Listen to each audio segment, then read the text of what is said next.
John Faye, can I ask you a question before we Yeah, go to networking? sure. I know I get a lot of questions from international students on through the application process and the interview process, how to talk about their visa status. Mm-hmm. You know, do they wait to be asked about it? Are they upfront about it? What did you what was your philosophy and how did you approach that? Yeah, great question.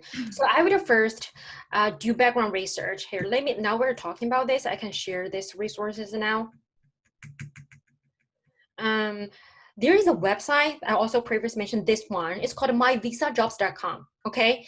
Before you even interview that person, you can go there and find out if that company historically sponsored H-1B, okay? If you figure that they sponsor H-1B, and by the way, you can also find what is the job field that they sponsor H-1B, because some companies sponsor middle to higher level, some companies do not sponsor entry level, some companies sponsor analytical STEAM major, some do not. Okay, so you can find that here.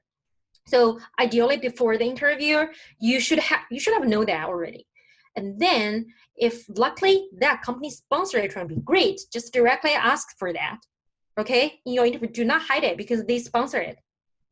However, if you haven't seen that company sponsor any visa, chances that it's hard for them to make a case for that individual person. So I would really think about how do you want to view this opportunity.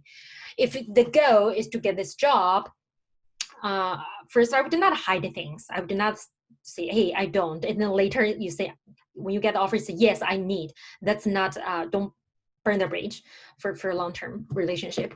But if they don't sponsor H-1B, I think that's fine. It's a great opportunity for you to practice your interview skill. And you just say you don't need if you really don't need, and then you just use it as a way to practice interview. But ideally, you should have known that before the interview. This website is a great resources. Does that answer the question? I think so. That's perfect. If anybody else has follow-up to that, please put it in the chat, and then I can forward it to Yanfei. Thanks, Yanfei, for jumping around. I appreciate it. Oh, totally. So let's move to networking. Okay, so there are a few networking FAQs that I want to share my answer with you. So the first thing is, what are the things to keep in mind when you network with others? So I would say three things: why, who, and how. Why meaning, why do you want to attend this networking event? What is your goal, right? Because you only have a limited time and energy, and everything has the opportunity cost, right? So be laser focused and selective when you decide if you should participate in a networking event. For those who are in a really urgent need to find a job, I would definitely prioritize this networking that either hosted by industries committee, for example, or specific companies, or that really relates to your major and the job field that you gonna go apply for a job from. So be prioritized and know the goal. And who. Once you understand and know that you want to attend the event, do your research and see who will also be attending the networking event, and prepare your elevator pitch accordingly. That's super important. Introduce yourself, right? You want to impress others at first. You don't want to make people feel that you cannot even do your self-introduction perfectly. And then third, how do you network? There are a few tips, and the first is always send a follow-up message afterwards. It can include, such as, for example, discuss the topics or other opening items that you promised to follow up.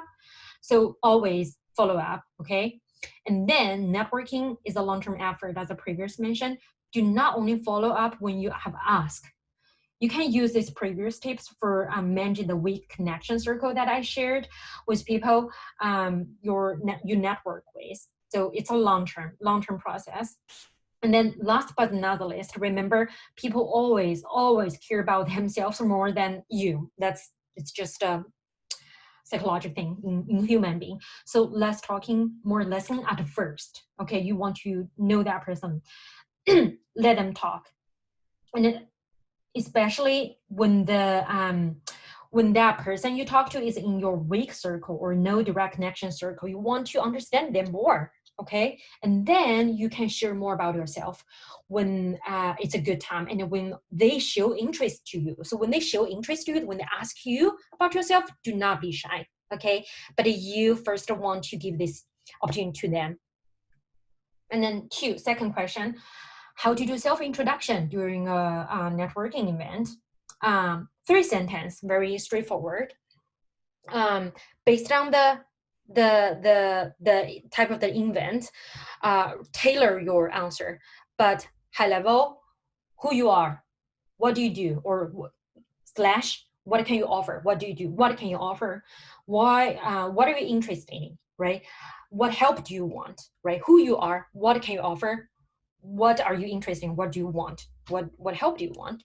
So those 3 are the guideline for any question in the self-introduction, but really based on the career, based on the event and based on the audience.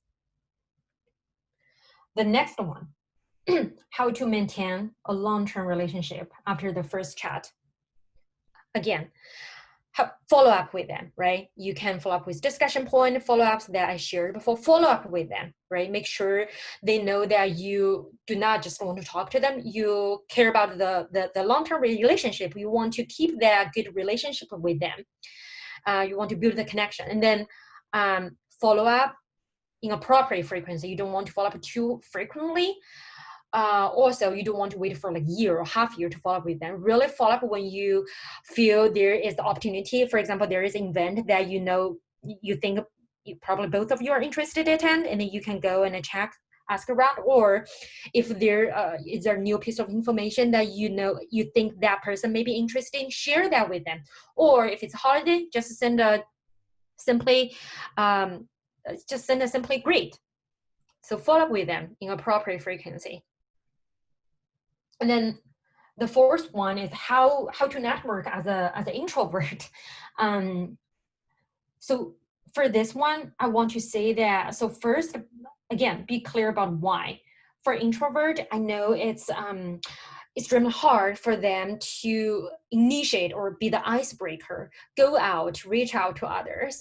But we really need to be clear that if you want to find a job in US, if you want to build your network, build your circle, network is a must, okay? Network is a must.